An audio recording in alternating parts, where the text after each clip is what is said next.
Brothers, welcome back to Church History Part 2. Today we're doing our first video of maybe two or maybe three, I'm not quite sure yet, related to our second major theme in the course, the relationship between church and state. I want to begin with some general remarks, and then we'll move into some more specific topics. The general remarks are basically this, that the relationship between church and state in church history has always been complicated. Right? This has never been an easy topic for Christians to understand and for Christians to know quite how to interact with the state. This is true both during times of persecution, but also maybe surprisingly, this is true during times when the church and the state have gotten along well with one another. So part of the difficulty here, I think, is that the state wants the loyalty of the people who live in it. Right? The state wants to be able to trust that the people who live in it have the state's best interests at heart. So what the state wants is for the people who live within the state to fundamentally base their identity around the nation, around the state within which they live. But this is a problem for Christians because the Christian's identity isn't based around state loyalty. Right? Instead, we have a much higher loyalty, and that loyalty is to, it's a heavenly identity. Right? So we are responsible first and foremost for placing our identity in heaven, where we are seated with Christ, having been adopted into the family of God as sons in his sons. Right? We are citizens of that kingdom that's ruled by our Lord Jesus, and that one day is going to bring to an end all of the other kingdoms in this world. They will all fall before King Jesus. And we long for that day. But that day isn't here yet. And so how do we interact with the states in which we find ourselves living right now? There's a further complication. In fact, there are two more. One of them is that as Christians, we sometimes forget the reality that I just described. We forget where our true loyalties lie, and instead we tie our identity too close to any one state, to the state usually in which we happen to be living. In the Old Testament, of course, God did something like this, right? God chose a specific people, a nation, the nation of Israel, and they had a form of government that was endorsed by God, in fact, given by God. They had civil laws that came directly from God. And we might then well wonder, is there a similar situation in which Christians living today or Christians living after Pentecost might find themselves? And in fact, at various times over the course of Christian history, there have been Christians who have understood that the states in which they lived had been similarly chosen by God, similarly instituted as holy and set apart for some sort of special work. And the great example of this is certainly the Roman Empire. Right? The Roman Empire was viewed by many as a special institution that God was using to advance his kingdom. But that's not the only example. The papacy in the Middle Ages took over a similar sort of claim. Right? They saw themselves as rulers who were advancing the kingdom of God throughout Europe and perhaps in some ways even throughout the world during the Middle Ages. And in the early modern period, in the period that follows the Middle Ages, we get as well a number of various European nation states growing in power who viewed themselves and were viewed by others as playing a special role in the work of God. So we actually do see various efforts to kind of try and reclaim that special status of a special nation set apart for God. We see that at various times in Christian history, and more recently, the United States, right, has sometimes been imagined or envisioned as a Christian nation. Put that in quotes, right? A Christian nation. And usually when people use that sort of language, they don't just mean that the United States had some kind of general Christian principles, or even that there were a lot of Christians living in the United States, but instead they saw that it, or at least they believed, they argued that it was somehow a special state, right? A sanctified state, a holy nation, that somehow as an institution God had chosen the United States for some sort of special purpose. And usually this was framed in terms of some kind of eschatological purpose, that the United States would play some special role in the end times. So, I don't think that that is a very helpful way of talking about the United States or about any nation, but just goes to show that there are various efforts that have been tried throughout Christian history to give specific states similar status as the nation of Israel had, the people of Israel had in the Old Testament. Let me give you one more complication that can sometimes create difficulties when we think about how it is that Christians are supposed to live in this world that lies in between the first and second coming of our Lord Jesus. And that is, there are various biblical passages that teach us how to interact with authorities. But interpreting and applying those passages is not always simple and straightforward. So if we take, for example, Romans 13, right? Romans 13 tells us that God has given authorities to the states in which we live, and that we are to obey their laws. But on the other hand, if we read something like Acts 5, we see there a kind of qualification that enters in, because here we are reminded that we are responsible for obeying the laws of God above the laws of man. And so this raises all sorts of questions about how we as Christians should interact with the authorities that God has put into place above us. And especially, this raises questions about how we're supposed to interact when a state is established that is explicitly non-Christian or anti-Christian in its principles, right? How do we interact with a state that is opposing our worldview, our way of life, our religion, our chief identity, right? And so that raises questions about what sort of states we should seek to live in, and whether we should try to leave states that don't match up with our religious convictions. Should we encourage believers who live in places that are being actively persecuted to leave those places and to go to a place where they can live out their Christianity in freedom? These are complicated and difficult questions. Furthermore, right, should we seek to establish specifically Christian states? Specifically Christian states. Would it be good for us, all the Christians in the world, to try and move somewhere specifically, right? And all of us live together in one place. What would be the advantages and disadvantages of that?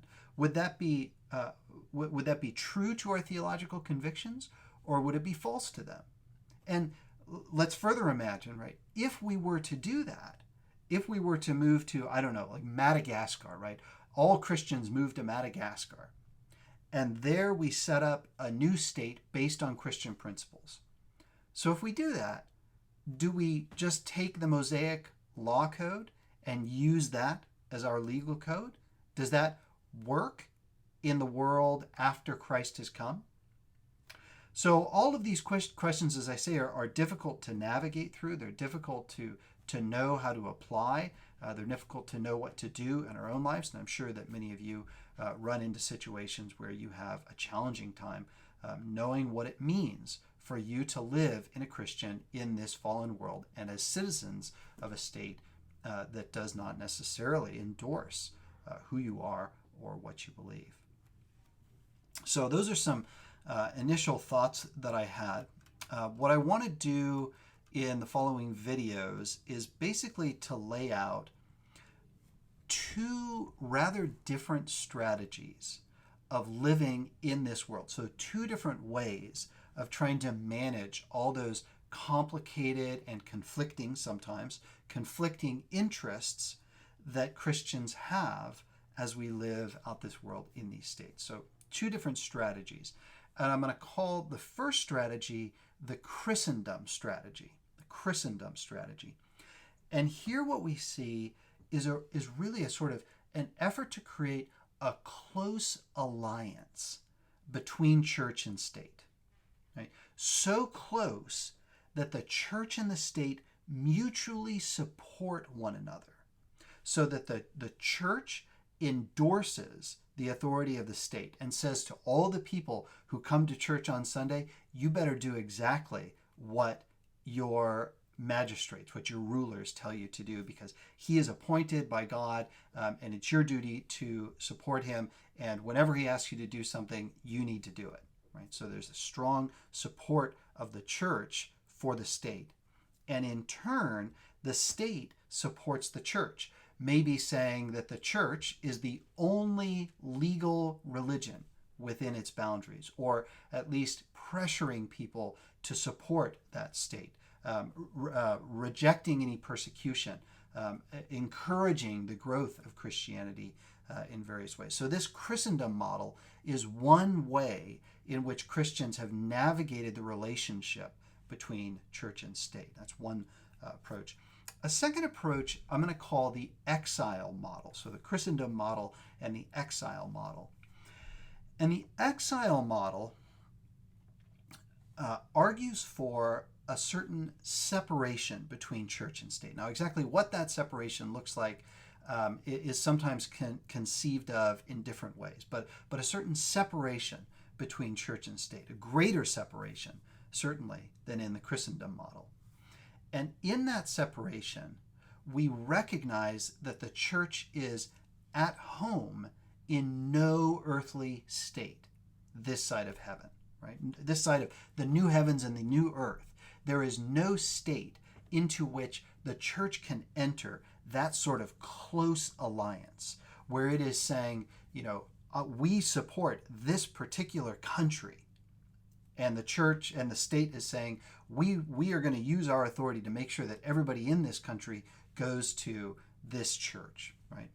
The exile model says that's not what we do, because the church doesn't belong to any earthly state this side of the new heavens and the new earth.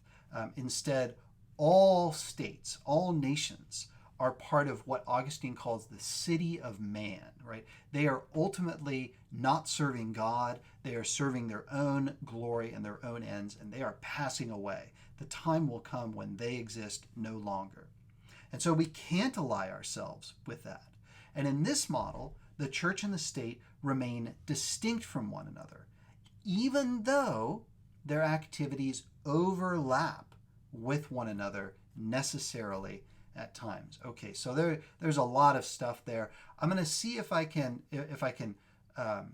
give you some examples of this, and maybe that will help us to understand a little bit more clearly when I talk about the Christendom model and the exile model. So first, let's talk about Christendom. And I think what I'm going to be able to do in this video probably is merely to lay some of the groundwork. I want to try and keep this, again, around 30 minutes. And so I'm going to try and lay some of the groundwork, and then I think I'll break and we'll pick up the story in the next video. So let's think about this Christendom model. In many ways, the Christendom model is an early model for the church, an early model that the church followed. Certainly it followed it from at least the time of Constantine within the Roman Empire. So here we are in the 4th century. In the 4th century, the church, which had up to this point been persecuted on and off by the Roman Empire, suddenly finds itself in a position where the emperor has become a Christian, and he begins to develop close ties to the state. To the church, close ties to the church. He expects the church to help provide stability within the state. And in turn, he uses the state to promote the church. And he is directly involved in some really pretty active ways with the way that the church functions. So Emperors are calling councils. The Council of Nicaea, for example, is called by the Emperor Constantine. So emperors are calling councils. They're providing protection. They're actively supporting the church. They enforce right doctrine. They attack heresy. Right? And this sounds pretty good, because suddenly now the church is growing. It has protection. It can have buildings instead of hiding underground in the catacombs. And this works really well, right? Many people suddenly join the church. But of course, there's problems with this, because having entered into this close alliance between church and state, what happens when the emperor stops being orthodox? Right? And this actually happens. When Constantine dies, his son Constantius becomes emperor, and Constantius is an Arian. So this is not good, because suddenly now the emperor, who used to be supporting the Orthodox Church, starts supporting the Arian Church instead. And now the Orthodox Church finds itself in difficulty. The same thing happened a little bit later in the 4th century when the Emperor Julian the Apostate, comes to power. Julian wanted to go back to the old pagan religion and do away with Christianity. And so now Christians find themselves saddled with an emperor who does not want to support them. And instead, he encourages all different sects of Christianity so that Christians find themselves fighting amongst one another. Okay. Many Christian leaders, in spite of these problems that would unfold in later years, many church leaders saw Constantine and his Christian successors, the emperors that succeeded him, who were Christian, they saw them as specially blessed by God, and they viewed the Roman Empire as the instrument that would be used to spread Christianity to the ends of the earth. God was connecting his church to the Roman Empire, such that the two, in the minds of many, became indistinguishable from one another. The Roman Empire was a Christian empire, not just in the sense that there were lots of Christians there, but in the sense that it was truly Christian, as if God had given the Roman Empire a special role to fill, indeed an eschatological role. The Roman Empire could not fall, because it was the instrument by which the church was going to be spread to the ends of the earth. But of course, the Roman Empire did fall. And this created all sorts of difficulties and confusions for people, because they had so closely connected the church to the Roman Empire. When the Roman Empire fell, people questioned the validity of Christianity. Now, I say that the Roman Empire fell, and that's true, but of course it only fell in the West. It was the Western Roman Empire that fell. Rome fell in the year, 410, and then in 476, the last of the Western Roman emperors died, a man named Romulus Augustulus. But in the East, the Roman Empire continued.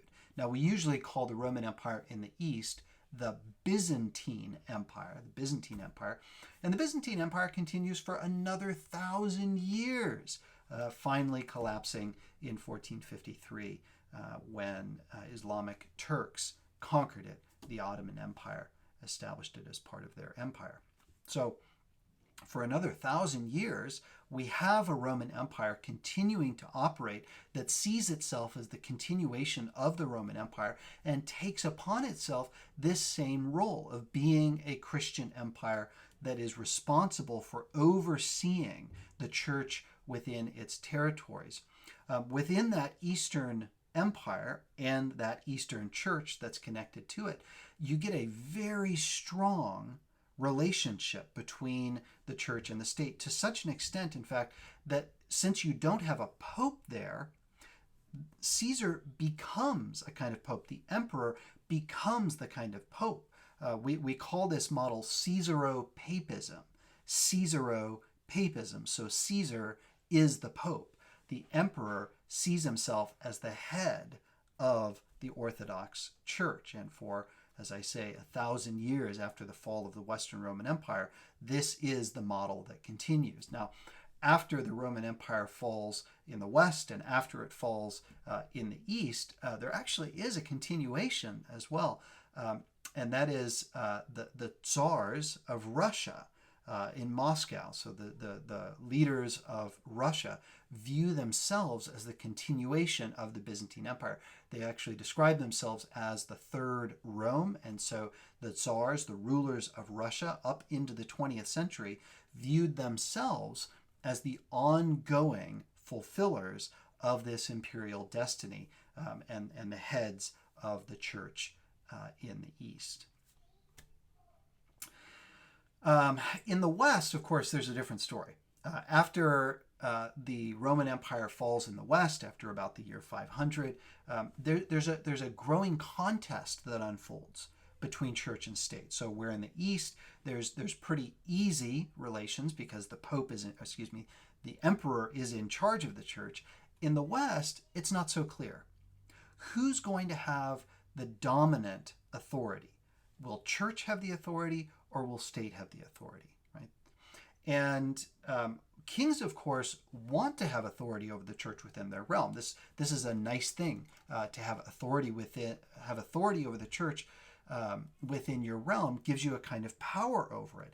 And with the Holy Roman Empire, so there is, as I hope you know at this point, in Germany in the Middle Ages, you get the development of a new empire. We call this the Holy Roman Empire. It develops in the early Middle Ages and it goes into the early modern period. And here these Holy Roman emperors want to assert authority not just over the church within their realms, but they actually want to assert authority like the emperors in the East are doing. They want to assert authority over the entire Western church. And they want to do this especially by claiming the authority to appoint the Pope, right? If they can be the guys who determine who the Pope is, and if the Pope has authority over the entire Western church, or as the popes would say, over the entire church everywhere, if they have that authority to appoint the popes, then they have a great deal of power. Unfortunately for kings and emperors, bishops and popes disagree. Bishops and popes don't think that kings and emperors should have the authority to appoint bishops and popes. Right? Instead, they want to say that the popes have the authority to appoint bishops.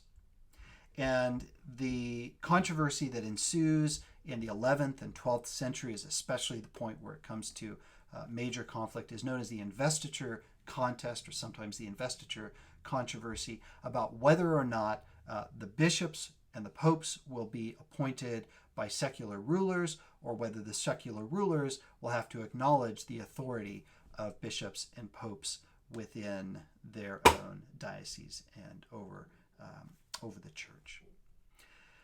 This is a complicated contest, a complicated period of church history, but the short version of the story is that the popes mostly win, right? They mostly win. That is, the popes gain the authority to appoint bishops. The Holy Roman emperors are not allowed to appoint the popes any longer, but the kings and the emperors do maintain a certain amount of authority over bishops within their own territories. So this is the way that it works out. And as these conflicts are developing, it's not just a kind of political tug of war that's going on. There is also the development of doctrine to support the decisions that are being made. And in particular, the major doctrine that is developed is what is known as the doctrine of the two swords. The doctrine of the two swords.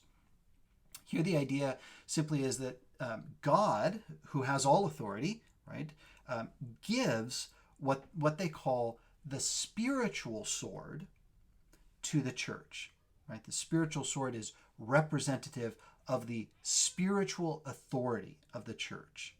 Not to organize armies, not to kill people, not to wage war physically, but to fight spiritually by the word and in the power of the Spirit to fight spiritually against the enemies of the faith, to care for, protect, and shepherd the members of the church, to fight against heretics, right? These are the sorts of ways in which the spiritual sword would be wielded. But God also has what we might think of as temporal authority. That is, authority over the kingdoms of this world. And he gives that temporal authority to the state. And we call this the temporal sword, right? So kings and princes and emperors and dukes and barons, they have authority as well. God gives them the temporal sword. And they raise armies, and they go out and they fight literal wars to protect their people against enemies, right? They will do these things with actual physical weapons, and their authority to do that comes from God. Now, because the spiritual sword is more important, more powerful, better, superior to the temporal sword, because of that, the belief is that the church has influence and authority over the state, and therefore over all of society and all of politics, right? So there's a hierarchy here that is assumed in the doctrine of the two swords. The spiritual sword is better than the temporal sword.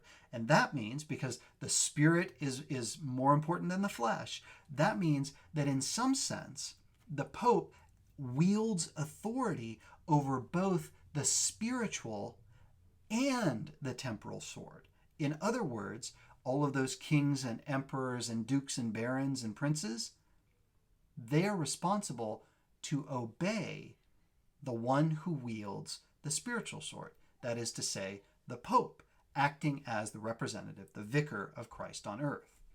And this is most clearly stated in the Middle Ages at the beginning of the 14th century, when Pope Boniface VIII promulgates the papal bull, that is the papal decree, known as Unum Sanctum. And in Unum Sanctum, Boniface VIII essentially says, if you ever disobey the Pope, right? He's speaking here to secular rulers, to those who wield the temporal sword. If you ever disobey the Pope, you are automatically excommunicated and separated from the church and left, unless you're reconciled, left to go to hell. So a very strong claim, both to spiritual and temporal authority on the part of Boniface VIII, here as we get to the end of the Middle Ages. Now, that's the way that the story unfolds within the Eastern and the Western Church. But what about outside of those territories, right? The Roman Empire, the Byzantine Empire, medieval Europe. What about outside of those places? Well, it turns out that there is, in most other places where the church spreads to during this period, less of an alliance between the church and the state, less of an alliance. So I'll just take one example here as we bring this video to an end. I'm going to take the example of the Persian Empire.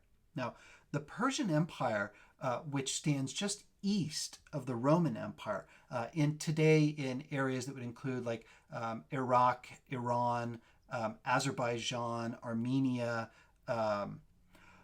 Early on, as Christianity began to spread, moving in all directions out from Jerusalem, it naturally spread, probably by way of Antioch, into the Persian Empire. And there it began to grow quickly. And early on, the Persian Empire didn't seem to have much problem with the presence of Christians. They were tolerated early on. They weren't endorsed, they weren't supported, but they were tolerated by the Persian Empire. So throughout Mesopotamia, throughout Persia, throughout Asia Minor, Central Asia, spreading from the Persian Empire, they move even into Western China. It may even be the case that the St. Thomas Christians of Kerala come from this same expansion as well. It's a little bit difficult to know where those St. Thomas Christians come from, but it may be that they came from this expansion as well, or at least that they were supported by it, that some of these Persian Christians came and joined themselves to the St. Thomas Christians. But here's the problem. As soon as the Roman Empire began to endorse Christianity, as soon as Constantine and his successors joined themselves to Christianity, the Persian Empire saw Christianity as an enemy because the Roman Empire was an enemy. And therefore, those who supported Christianity must be allies to the Roman Empire, and therefore political enemies. Perhaps this resonates somewhat with your own experience of being Christians in India, where Hindutva nationalism sees your identity as Christians as highly problematic and perhaps as challenging your loyalty to the Indian state. So we will bring it to an end, therefore, now today, and we'll pick it up again next time. Next time, I'm going to start by talking about the Reformation period, Martin Luther, and moving into the 20th and the 21st century as we talk a little bit more about the Christendom model and the way in which Christians have endorsed that over the ages. God bless you, brothers.